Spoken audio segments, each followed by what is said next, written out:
runabout wo ene edwuma bro sankesi anim ho a eduru awia mo ne nam ho basa kuru kese te se Nkoranza sabiri yeda so experiences a niama we a municipal assembly kan say ombeche mo nso be sit sabiri mo no da so ne nam ekromu feed Ghana president mama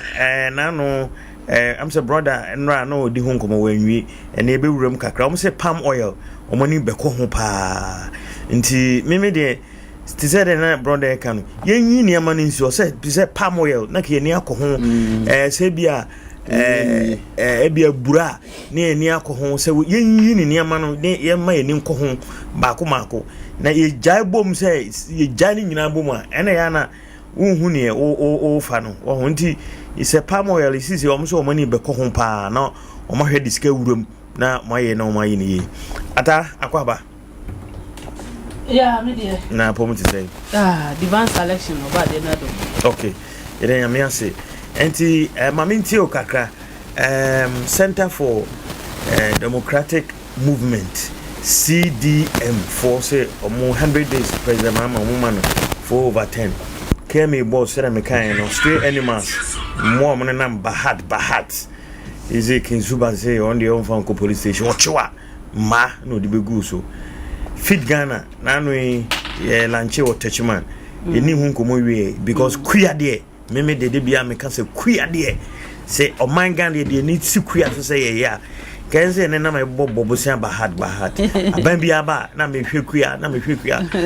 Enti President Mahama sise kuya no be no ayi ni ya nka Ghana ya ho nchire yenda e de su di san komo no gold board so ya sise so obeto gold a gise pass it through gold board enti ni sise gold no de we hoho ba mama ending ubi anti metogo hoho no kra de muni okwan bia so beto gold enti wo beto so a Ghana for no with the cities eneto ubeto no te say there am lances are water no ubeto no te say Bank of Ghana there na perfect nti we ne nsem ma ho be 2 minutes na enkofa tip off no ye ba beto aso adwuma ensam tiefo nyina achibiem ye do ba de na se ne so ye benada Nkoranza dwada nti adwari form ba omama omani na ho na fit Ghana ne de ansekuya nda bia kan se no a ye kan se ye ni nkomo wi na me kire ma adwen se ye besre sa ben ya ba na wapa ntoma omama inkinkom adwuma ne nyina ye nanso se Ghana se de woken se ya etimi duadua enwumanwuma edua schools ahodo ye school garden a ye ho nkire ye ye be ti nkontom ne ni de green no se na ye nuane ne nyina akoye konkom akoye tese ye nkra e ba ne sa o ma ne nkɔ nanim sika ne ye tabiri e de kwa bonten kokra no e ba ne sa ne nso ye de no ekof ye sidi mu etesen enti ye besre se omo aka no mo mfa wose enye wodwo wo mo nya mo mabam e mabunu be ya no na me kan so mo ma ne nya kono asa de na brother oken e mabunu no so brother ye nwura ho bi se omo makuya ne nya kono enti no se nipa no ye kuya obekompo no adwuma ye se aban de bibia ba uyo babunu na se wani je ho abra bra obebre eni bebia just politics bibia ko ye politics bibia so nya politics aze no de a na adwuma meka se na sei bra obebre enti nipa nkra wo ha ne ho se wo koho enti anke be ya manyo 7 okọ BS sa adwuma me se obedu BS no me se yo na omo so mabunu asen ne adwuma fo asen no obekọ na party fo nkwa na guo wo be gina party fo nkwa na guo on belong to party bi a se no party a masa ya fiu omumfiu kra brother wo be gina na ya wra ho kra ne say so obi qualify now okofa bia different party ni bi di ba hey ene wo akofa na ba no wo mimi the last government e ba brebi na ogiri ye say akwa bi opama de o qualify ono na se de ne ko aban na oso ade pamfo asen okofa na mom so ye NDC ni nti enti wo mo ano maza akwa no kra wonya amane de okofa nipa no ban so ye NDC ni nti nipa no so na qualify o so wo the politics as se bibia Ghana anti ba na say hard nti brother nipa no wo vim no capacity no odi mu stafata na say wo ni party bia mu na nya party no na ba ya muwa me se me ko sala fe de na me kokom nyina wo so na nsama me nkwe tike ye ni ji hu sese BAC ha Nkoranza ha ma obuna yemra ya ye ben yesa be mo wase kuya no gugum ka me dem beze me yem ponche ne emproko la bisa ba no be mo koye enwa brother say come on enwa ya come anani bodre no ayi adwuma I'm telling you say na de Ghana efakuya e wo bibia apart from our initiatives kra no na ginger imagine say ka wunya foresight e bia ginger ka bana ka se na one day na aja bro so what you say enti all sectors ni nyina no e ade e boa na ka say the way can no kre ebi also kwa yenya lie ba kosan obi wo say ye ka say branya say wo tebe da ase abraro ma akra so jensa ebi wo abekokra na documentations wo Ghana card ye kwa wayi nani baby a obekọ no hia Ghana card wo ko through end of the process Ghana card say wo ye ebusa no say wo kwa na akwa bi di na tem wo he na wo ye bombo class no de wo ko ye etiesa no kwasem say eye say wo ko ye na to da biwa na ye ma me no mo ye kuya no hwo o mo bia mo a wo no look at na mo ma fam na wo apese obi bua wo na say akwa politics aduma ye kan ye bia wo do nye politician na mo ye politicians na one more my NDC for any MPP for no so you so buy and party and so yes yeah problem but say come we na dia na ba say got idea hu MPP ni NDC so the involvement said the all kind of difficulties so mti e ho ye one side e be bo aban na chi where planning for food and job so ti ni aduma hu reflections bi susas ya susas obi a the tia say di keke ayi obi ka say sloganeering kwa kesia ene ye ba ya ante ho hwe wo beti bia se ayi fertilizer ayira wo beti ne yase obi afa yi ni bi dia fa ba se adwuma ni sunsan so no ba na see a very great policy tina make so mampanyi ma de so mo yi o betimi ayi adwuma de na ba mu dia the best na so me ye so we kan ma manfo kwan obi ko na tena on kra no o ye too snobbish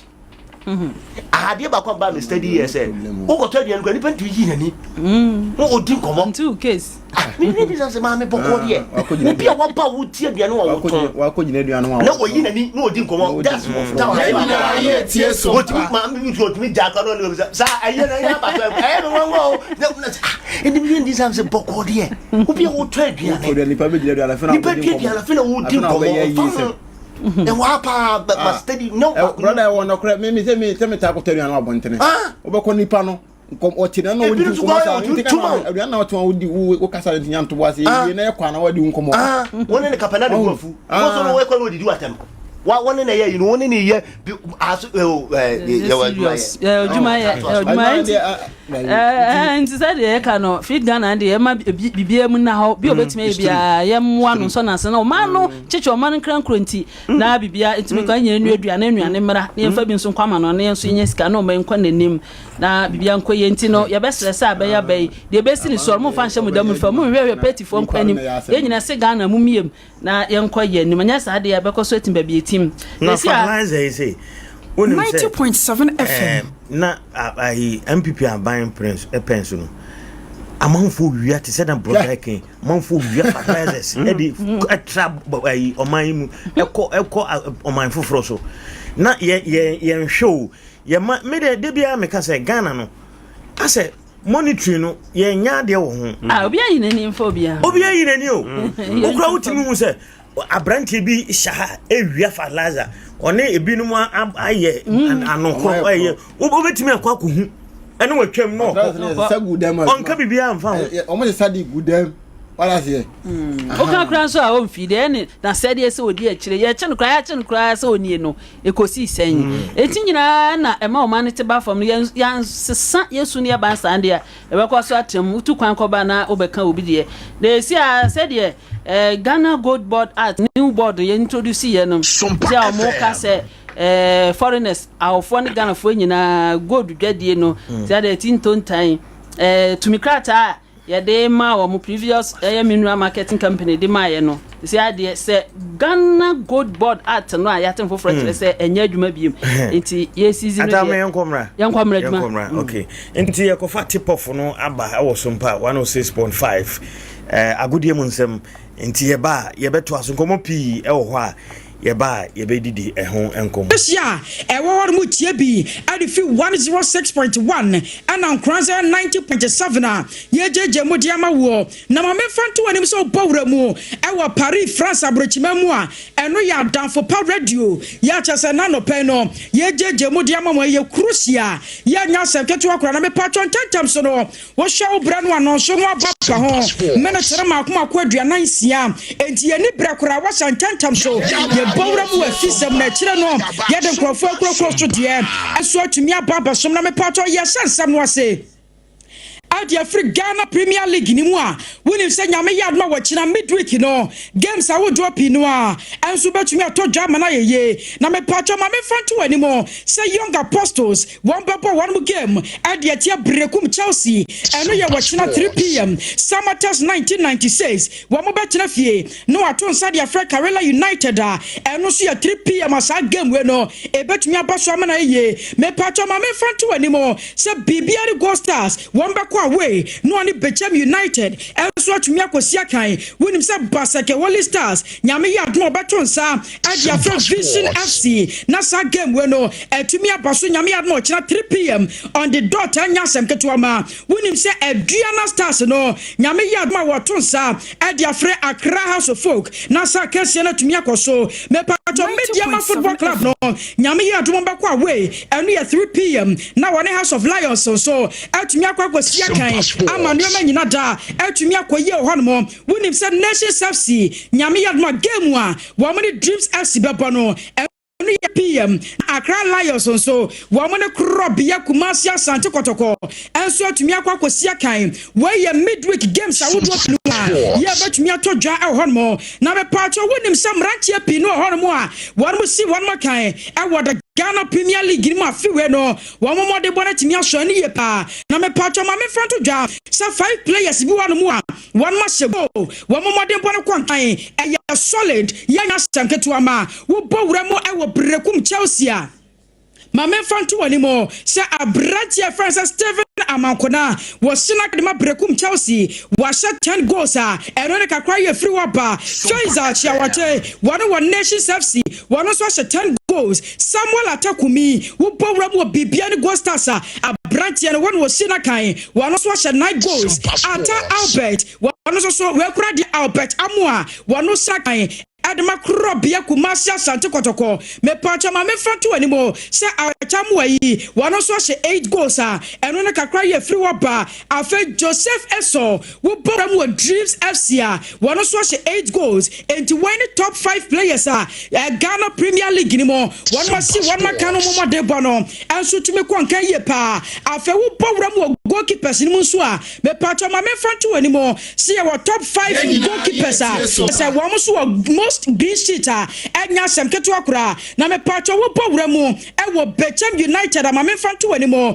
se goalkeeper France Dari Aziz Haruna wono e wo 14 green sheet ye no ne kakra ye free wapa eno ye clean sheet papa afa wo bowura mu e wo Aduana Football Club no mu a me pacho ama me fanto animo se Masawudu Inusa wono wo 14 clean sheet afa Emmanuel Kwabi wono wo Bibia Gold Stars me pacho no de no enso ye 14 clean sheet eno ne kakra ye free wapa afa the Blasters of Ghana goalkeeper Benjamin Asare sa branchie was also demo at the mother Glorious House of Folk one also 13 clean sheet eno ne kakra ye free wapa na Gideon Asiakon one no ko gaye Dreams FC e one no dem se goalkeeper dem one mo one also 13 clean sheet eno ne kakra ye free wapa na me pacho ma me fanto animo se wo bowura mu teams a wo do no a ye wo top 10 teams a just one makwa away na wo mode bono etimi aso ni ye papa ma me fanto animo se Nations FC wo mo na dikan one makwa away one ma win 7 Accra House of Folk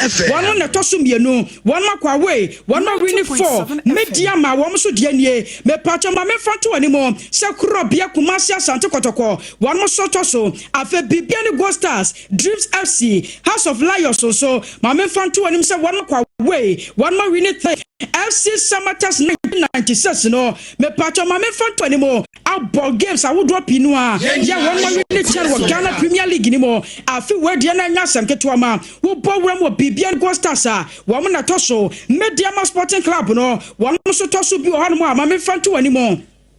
Sagam sa one ma trafia bono one ma wini makumako 9 eyankono afe House of Lions one mo so di wo brakum Chelsea one mo toso na House of Folk also toso one mo anko win anase mpo one ma trafie ya one mo anya 7 win dia free one more Baseke Wally Stars one mo so anya 7 win afe Legon Cities and Nations FC one mo so dia toso a one mo anya 6 wins a one ma trafie eno ne kakra ye free wapa wonim se eno adamede to wani mo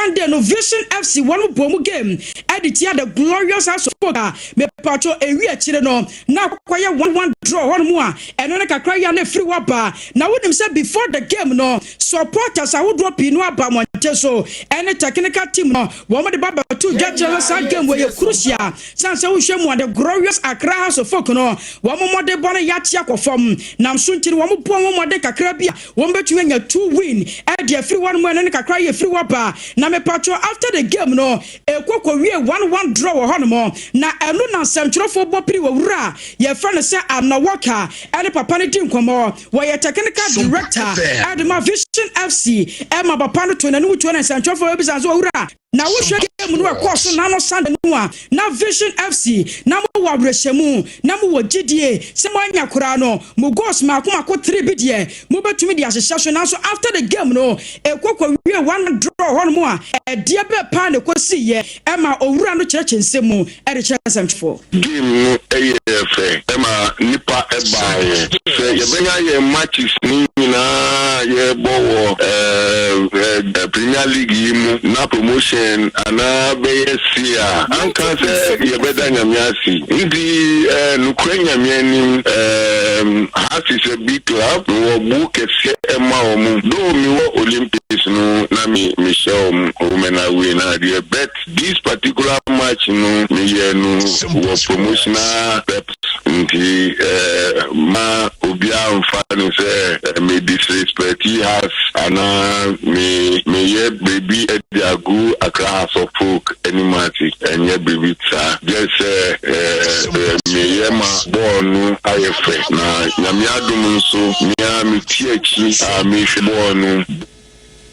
Abusia weye kakra ye free wapa our Vision FC one makache ne ate wo kano weye technical director Adema Vision FC Orion din ane Anowa ne ate kano na wonim say in the month of May no 4 Nations tournament betumi akoso ya nya senketo amepacho eno aye Unity Cup tournament betumi akoso wa brochimemu wona say Trinidad and na Jamaica the Super Eagles of Nigeria and the Blasters of Ghana no one betumi si one camera ye na me pacho on 28th of May and na Super Eagles of Nigeria one betumi abo one ball ediatia the Blasters of Ghana and kakra ye free wapa na me pacho ma me fanto animo say jeje wo kocha one ye football legend Adema the Super Eagles of Nigeria na wo wura na tumi anya kwanya one semtwerofo di nkomo pi and wo ba be kirem say wo hwem kra pono a we a good banter Adema Nigeria popoko no and na for the Blasters of Ghana na wanu adi ba kwa wo hwani mu and say after this crucial game no Nigeria popoko no won betumi adi nkuri mu a eno ne kakra ye free wapa o se bibi bia de wo so mutumi de ye sane ye be ya game we ne betumi ya crucial ni padom no betumi apa no wo se wo ba Nigeria no a chese jollof do mu fani agrokra enti Nigeria popoko no wona hyase se mo de jollof e betumi ya hype this kind of game no na betumi ya crucial e wo hono mu a anya sem ketu akra. It's always a good match to watch, you know. It's always a healthy rivalry, you know. So yeah, I'm expecting it to be a good game, you know, and a good banter before and after the game, you know. If we have to involve jollof rice, we will, you know. So a lot of things to talk about, you know. But for me, it has always been a healthy rivalry. Abusia waya kakra ye free wapa awa the Super Eagles of Nigeria and na yete one man kind of football legend jeje wo coach no na me pacho ma me fanto animo se wo powura mu awa the Blasters of Ghana former Blaster player ayora like so one so wanya kwanya na semtwerofo di nkomo and watch us bra one more year se Jamaica Trinidad Super Eagles of Nigeria ya the Blasters of Ghana yes you can be ye tumi aba besia kan no wase nyame anim ni na anije sam ye pa na so wo hwem asa players a wodo na se team we nyina no wo se wo nya dom wo mo de bone wo fam na so ni nyina mu no wo se the blasters of na say mo underrated team bia san se wo hwem a wo power mo Jamaica wo team foreign players no dodo na si one makan de ma Jamaica popo no a wo se the blasters of Ghana afiwe ya mother bono etumi kwankan. I think it's a very good choice to look at Tobago and Jamaica. I think, like rightly said, there are a lot of United Kingdom born players that are converting to go and play for Jamaica. So they are not teams that are very that doesn't have a very good players. They have players that are playing in good leagues as well. Most of them are in the MLS, Mexican League, and abusia way ayewo run din and like Christian ya tan kan me patron wachi no papa no to aso kire mo wose Adea Akye no wachi na wura ho and say ban football mu a as a blasters of Ghana and Ghana kasa teams awodo na ye wo no chese wo hwem alka coaches no aya na won mo shadan charisi wo mu biasa but ye foreign coaches the bar which mo say ye one no show yeah I know ya Adea Akye asa wo say blasters of Ghana ne mpanyifo one mo shall say it's true that when you got foreign coaches, African players listen to foreign coaches. It's true, but this is the reason. One thing we should all know that every player that is playing in Europe, coming down from Europe, is playing with top coaches. You know, they are working under top coaches. So the level that they are in now, they understand the modern football. So my point is, this should make most of the African coaches, or let's say homegrown coaches, should educate themselves more, because a player like Osimhen have played under top coaches in Europe. So whenever he sees a very good coach, the way he works, that will give him a knowledge that, oh no, this coach knows what he's doing, so I have to respect him. You know, so that comes to coaching education. I always say that. Na me patron kro no ana wo ru lie against the wababa to aso akire mu o said the Odija Ghana for no say wo hwemu a in the year 2008 no was the blasters of Ghana yenya kwanya and Super Eagles of Nigeria etumi kwakosi akaya na ye crucial game a was a brand mu no wono like was sina kind Adema the blasters of Ghana wotumi kwanya win Adema one was a go no was say no was a bepom in the history of Ghana no been to me see that. Before the game, Ghana, Nigeria, we all know Ghana, Nigeria games are very important for the two nations. You know, we are brothers. You know, Ghana, Nigeria, I always say we are brothers. Even though we have Togo, Benin in between us, you know, we click more than the other two countries. So every game is a very competitive game between these two countries. You know, and it's a game that everybody have to come out and then play his heart out. So going to the game against Brentford, Ghana have gone a very long years without beating Nigeria. Our best game will be draw. I quite remember the best game between 1994. Abusia way ayo run din and like in your turn and can me patron so no ya brano ya benti ya bowra mu krofo so nya diamono nsa kakra e to me baba somwa na sere ani mu bora we say match with 32 me patron and rather games would drop and so to me to John me patron ma me front to any sana poli Apron said the Napoli Macasiano corner way no 3 goals na to me PF mo pa ye Napoli share 3 Empoli 1 man to me and TB na me patro wo powura mo I was see league table no so a ma me front to him say Napoli one more toss no 68 points and on a career free wapa Empoli so one more than 19th one more 24 points patro Spanish La Liga anymore ma me front to anymore say games I would drop no and so Toja Atletico Madrid no wame Real Valladolid wame so tumi kwakosi akan e ma kase no kwa na we no Atletico Madrid wame 4 ye no kakra free waba me patro almighty English Premier League me patro send them subsidy wonim say Bournemouth wame Fulham tumi kwakosi akan Bournemouth 1 Fulham 1 man tumi antibi na abranchia wasina kadema the Blasters of Ghana Ancho Samenyo wame na say go no adema AFC Bournemouth and when I flopper na me patro wo powura mo our almighty English Premier League no tell bonus was send them some city when him say Bournemouth no position 108 148 points and when I cry flopper Fulham also the 9th position 148 8 points me patro no ane kakra ye free wapa ye je mudi ametiefo me patro wo powura mu e wo UEFA Champions League ni mu quarter finals no dodo no abetumi atodwa me patro ma me fa ba ku bi todwa na ye nsore nkonya so a wonim sta Aston Villa one more tena fie e 7 p.m.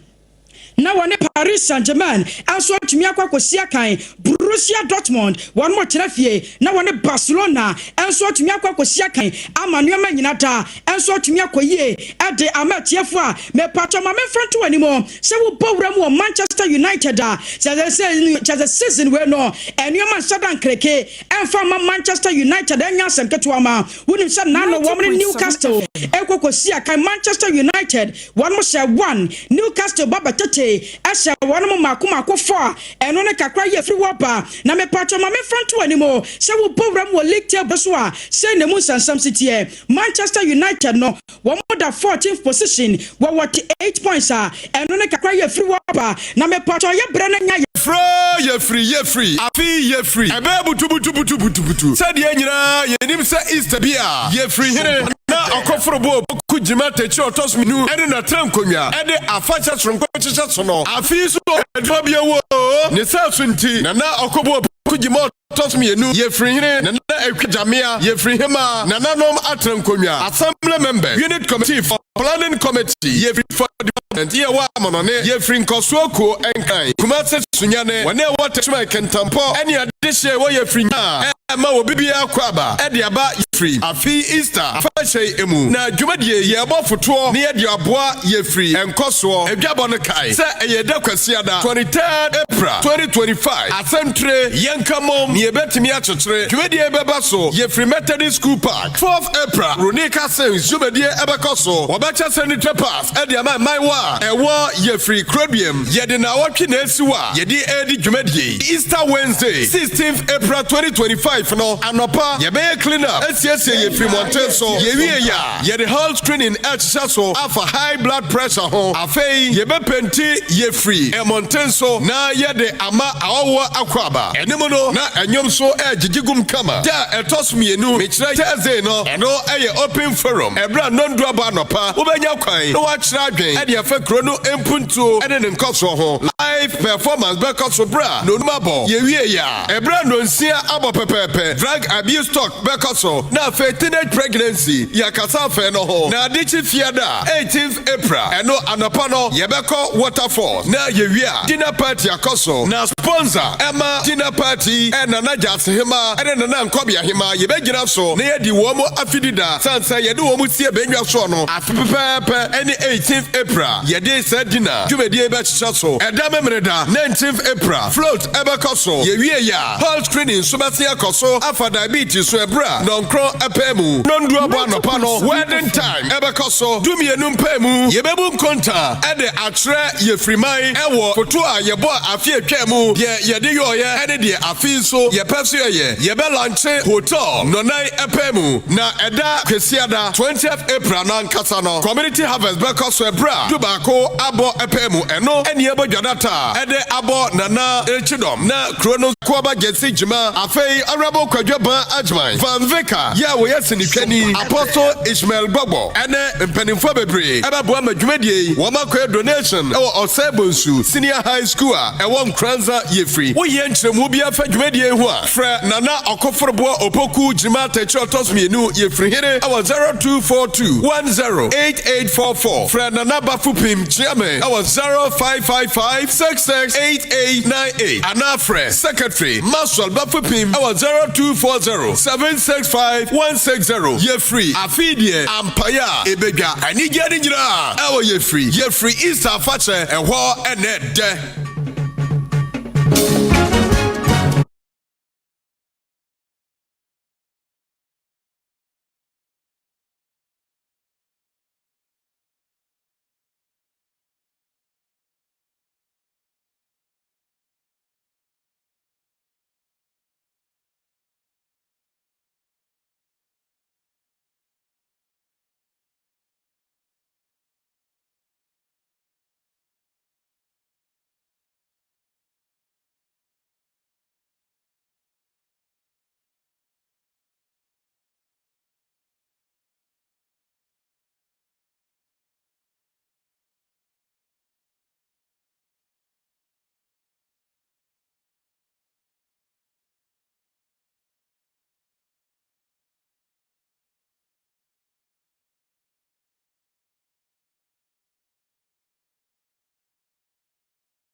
enya so mfaso nyina ewo amo great agro ho di kan je we decide fa hye enwura no na je waduaba ko hye fam amo great be ma fertilizers NPK ammonia eni urea dia upe bia na amananyi kama afiwe nso aboa bia ntumi nsay mfudie no because amo great besia ma yenura ye de be kumumuwa no spraying machines nso na abusu ohoi amo great agro patron passion nico crown nico ken forsap sifo ene lambda no de kojai ebo adwuma ti aniji semye amo great agro eche omokuafo se de ye yusu no nyina free amo great agro etu no nyina fofofo ema wona wokoton se utade na etra 3000 Ghana cedis a yete so say who edemao akuafo ye de nie amo great agro e won Nkoranza new market opposite fire service don kwanta amo great agro e wo Jumo Chrome Sachedumasi road Dromankese expert agro enterprise opposite Atamobile money Anglican school mu ho and room 32 Saturday bia Dromankese market ho amo great e wo bonten so opposite car station Richard Amo e wo 0549 113208 ana 0502 254525 amo great agro akuafonti